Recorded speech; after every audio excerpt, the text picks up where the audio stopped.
Is going to set up very similarly to an RDL with a vertical shin and the hips back. And from here, he's going to pull the bar to his belly button and focus on dragging it along his thighs. Many people have the elbows flare away and pull too high to the upper chest. This allows more lat activation and stronger activation of the pulling muscles in the mid-back, keeping space between ear and shoulder. It's important to keep the same spinal posture whenever possible, and the bar starts and stops on the ground on every single repetition.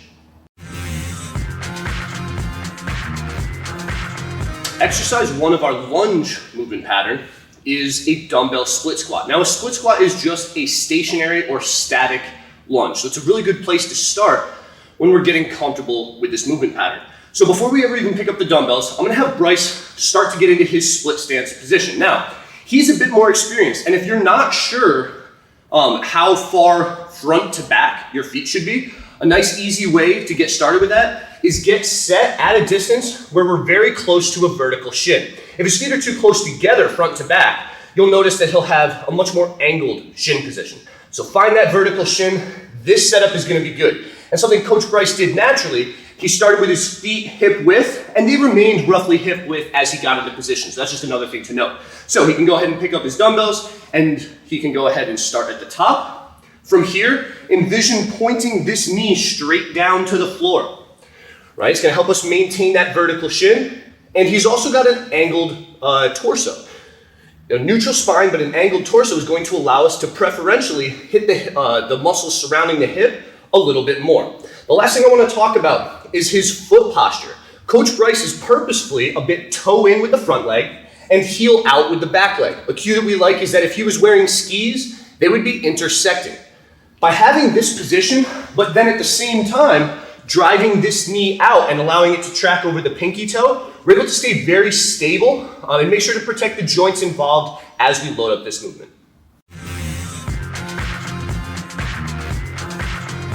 Exercise number 2 in the day 1 lunge progression is a dumbbell walking lunge.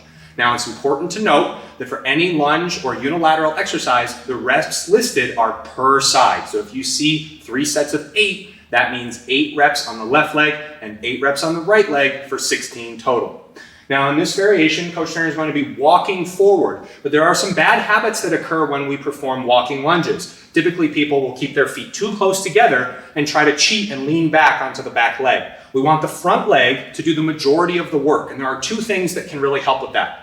The first is having a vertical shin or nearly vertical shin position at the bottom. Many people wind up having their knee track way too far past their toes, and they lose the weight distribution to their front heel, which is always our goal.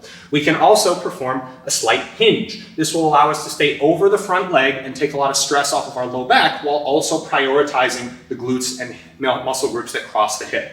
So Coach Turner is going to take a strong step, keeping the weight through his front heel with a strong vertical shin position, a slight hinge, arms straight down from the sides. You'll also notice that a big focus is knee tracking. We never want the knee to collapse in. So what we typically prefer is to toe in slightly. We like to use the analogy of crossing skis to be able to force the knee to stay out in a very strong stacked joint position. So our third exercise in the lunge progression on day 1 is a dumbbell deficit reverse lunge. Now, reverse lunges are normally a little bit easier than a walking lunge, but we've stacked up 2 bumper plates to use as a deficit to make this substantially harder. We're going to be able to go through a much longer range of motion, and if you watch Coach Bryce's lead leg when he does go through this motion, you'll see that those joint angles are very similar to guard, albeit his body is at a slightly different orientation. So, first I want to address the 2 most common mistakes I see with deficit exercises. First off, if we're raising up that front leg, we need to use that new space that we've gone out of our way to set up. So when Coach Bryce steps back into a reverse lunge, we really want to make sure that his knee goes lower than these boxes or bumper plates. Otherwise, there was no point in putting them there in the first place. So take advantage of that deficit. That's how we can get to these very sharp joint angles in the low body, which is exactly what we're looking for here.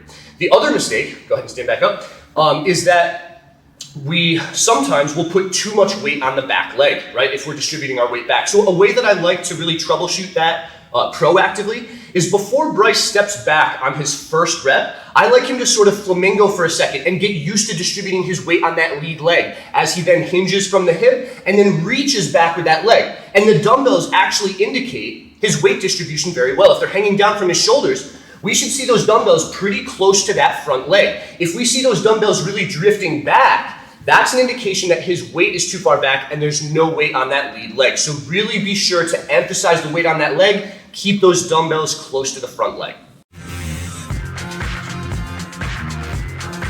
The first exercise in our day 1 anterior core progression is the hanging hollow body hold. Now, all of the exercises in this movement pattern are listed in terms of time duration. And they're listed typically programmed for 30 seconds at a time. If you can't perform this exercise for 30 seconds, that's okay. Do your best and look to work up to that duration. If 30 seconds is too easy for you, you can go longer or skip ahead and move to the next exercise. Now, the hollow body hold position, many people assume you're just standing there or you're just hanging there. But there is an active component in that we want to be pulling our ribs and our hips together. The function of the rectus abdominis, the six-pack muscle that everyone's obsessed with, is to flex the spine. And in jiu-jitsu, we see many positions where flexion is very important and is necessary. So we can imagine that there's an imaginary line at the ribs and the hips, and we want that distance to decrease. And you'll see that as Coach Turner hangs, he's not just in a dead hang position, he's driving his shoulders away from his ears in scapular depression, and he's not just arching through his back. We definitely don't want this distance to increase. Instead, he's pulling his ribs to his hips with his lower body in front of his upper body, and he's really working hard to stay engaged through his entire torso.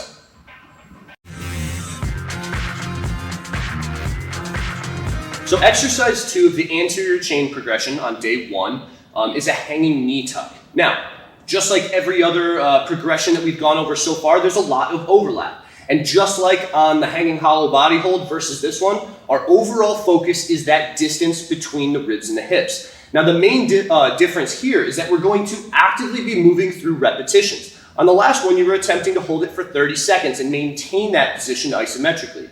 Here, we're going to actively go through as many reps as we can with a full range of motion and with good technique. So, just like with the last one, we're going to be hanging from the bar, but we're going to pull our shoulders away from our ears by way of our lats. Now, from here, this is the farthest that Coach Bryce's ribs and hips should be from each other. As he goes through the motion and lifts those knees up, he's pulling those 2 points together, right? And if you're doing that, you shouldn't just feel this in the hip flexors, but you should feel considerable activation in that rectus abdominis like Coach Bryce went over before. Now, a common mistake that people will make is that they won't tuck their pelvis